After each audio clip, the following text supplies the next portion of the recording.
In today's video, I'm going to teach you how to use user types in Monday.com.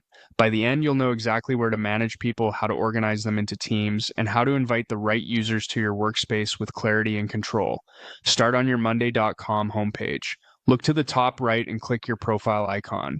From there, open Administration. This is your central hub for managing people, permissions, and account-wide settings. It's typically accessible to admins, so if you don't see it, you may need admin access. Inside the admin area, head into the directory. The directory gives you a complete view of everyone in your account and how they're classified.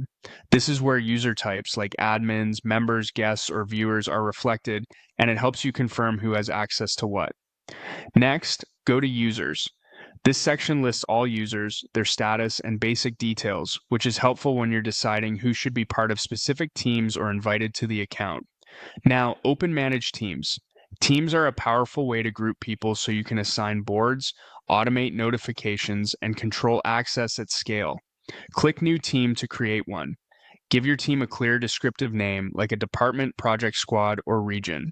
A good name makes it easier for everyone to route work and permissions correctly.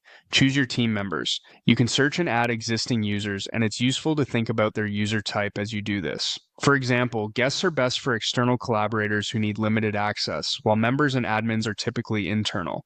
If you have many people to add, you can also upload the team from a file to speed things up and reduce manual work. When you're happy, click Create to finalize the team. If you need to bring new people into your account, go back to your team management area and click Invite. You can invite with email, paste or type the addresses of the people you want to add. This is where you decide who should join your account so they can be placed on the right teams and inherit the appropriate access based on their user type. Add a short optional message to set context, like the project they're joining or any onboarding notes. Then click Invite to send the invitations. That's it.